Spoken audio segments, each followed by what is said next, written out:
Hi,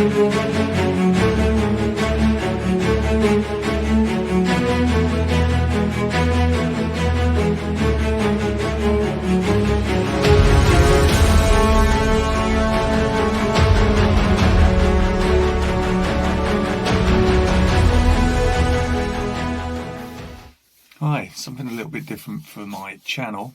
Gonna see if this works. Had a little idea and thought, right, I need to scratch this itch. So I guess it kind of starts in Bungay in 1942. So the United States Army Air Force came over, and the three bases local to Bungay where I grew up were Flixton, Hardwick and Seething. And my dad was about 6 or 7 years old when war broke out. So when the Americans came, a lot of the local kids used to go up to Flixton and get the candy rations off the Americans, and they were great with the local kids. One of the older guys was 15, and his name was John Archer. Everybody in the kind of 8th Air Force circles in this area knew John, and extremely well respected. You can actually see him in action on the Return to Hardwick film or documentary, and I was lucky enough to sit pretty much next to him for the premiere of that, and that's something I'll always remember. And of course, talking to him at the museum. He was a great link with the 446 Bomb Group Association. So when you had guys coming back over, he would be there organising everything and knew everything about everything in the local area. And sadly, in 2021, John passed away at the age of 92. Now, I work with John's son Lee and his grandson Brad, and both great guys. Credit to to John. And Lee asked me to go round and said, Dad would like you to have a few bits that he collected. There were a couple of bits, but two that kind of summarise the local area were these towel pieces.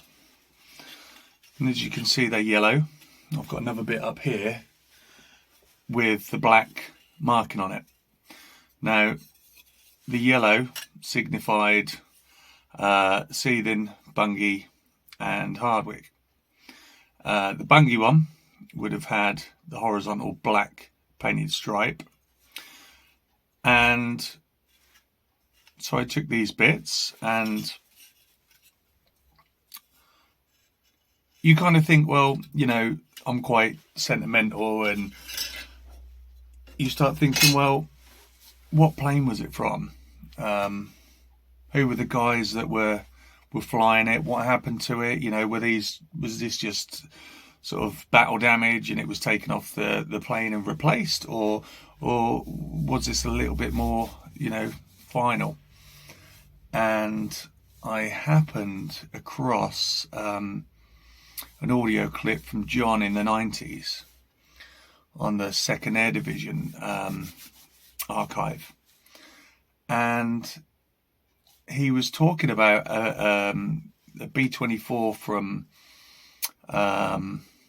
Seething that had taken off and crashed roughly about 6 miles away, and said that it had flown through some trees, clipped the trees, and gone down in a field behind Ersham Bomb Dump, which was connected to Ersham Hall. It's a massive area, and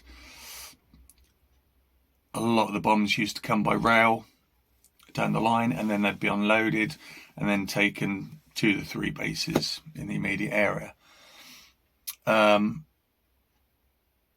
he he happened to say, well, I know it was this plane from Seething because I have bits of it in my garage. And I was like, oh God, this is traceable. So I've started a little bit of research on it, and we know it's from a Liberator. I've got a parts manual, and another little bit I had the code 32, so the serial number started with a 32, which means Liberator, basically, B-24. So from what I can see from Seething on various crash reports, and this is where it got a little bit tricky, is that it was kind of a bit contentious where the area was. So when you're looking for Ayrsham and you're not finding Ayrsham, you're thinking, well, but it turns out that the crash was at Beddingham, which is right literally where Ayrsham, Denton, it's all like little villages all kind of in one. And so there was a document that actually had Beddingham? Yeah, Beddingham. And it came up with a serial number and the name of Dragon Lady. Now, further investigation, there were quite a few Dragon Ladies, and I think one reason it was kind of not many people knew about it is because there was another Dragon Lady B-24 that flew out of the 446 bomb group in Bungay, and that also crashed, I believe, just off the runway at Bungay. So, I mean, you're talking a matter of a mile to 2 miles difference. There was also a B-24 called Dragon Lady that was, I believe, from the 445 or the 447. So it was getting a little bit muddy, and you'd come across different forums and things were getting confused.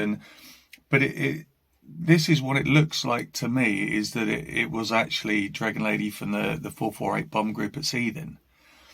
And the crash occurred on the 7th of December, 1944. And what it looks like when you look at the crash report, the 6 guys on board were all reserve officers, and they'd only been in the country for a month, which makes it even more pretty sad what happened here that night. And one of the conclusions from the crash report was that pilots need to be able to rely on their instruments rather than trying to actually physically see what's going on. And this was obviously a night flight, and particularly this area in East Anglia, everything looks the same. Everything. And you had 3 American air bases within 6 miles of each other. And obviously there's recordings of planes clipping various different things in the area, be it trees or churches, or there seems to be a bit of a theme in this area, and it looks as though these guys got disorientated, or the pilot got disorientated. They clipped 2 trees and went down in the field. And now this would have been called Ayrsham Forward. Oh, it escapes me at the moment. But it was basically Ayrsham Bomb Dump. Like I said, a vast area where all the bombs were unloaded at Ayrsham, or what would have been Bungay railway station. which was actually an Ursham, and redistributed. So these guys were unlucky enough to only be in the country a month, and a training mission at night went badly wrong, and the 6 lads passed away. So something that I like to do in this area is on Memorial Days is to go and lay some flowers or a tribute, generally Rackheath at the 467 or Attlebridge if I can get out there, Horsham St Faith at Norwich Airport, and of course Bungay as well. I like to go down, pay my respects to the 446 Memorial. But there just seems to be a lot of crash B-24s in this area, and I'd like to find out a little bit more about each one, dig a little bit deeper and actually find the crew members and where they were from and the ages. So I have actually found the 6 crew members that passed on this B-24. So I'd like to visit the crash site, be able to locate it, and be able to leave tributes in the future. A friend of mine from work, Steve, he lived in Denton and Beddingham area for many years, and he seems to know that he's been to that crash site in the 80s, I think, 70s or 80s. So I'm going to use his knowledge. We're going to meet up and see where this takes us. But again, these are the pieces, clearly from a tailpiece on a B-24. Obviously got another bit there with the black stripe on. So this is kind of a little hat tip to John. I mean, he, through my fascination with the 8th Air Force, you know, he's someone that I stumbled across and was only too happy to help and tell you what happened and different stories. He was a wealth of knowledge, and you know, sadly missed in this community. But so yeah, I'd like to just follow this up a little bit and go for a little road trip. So we'll see where it goes.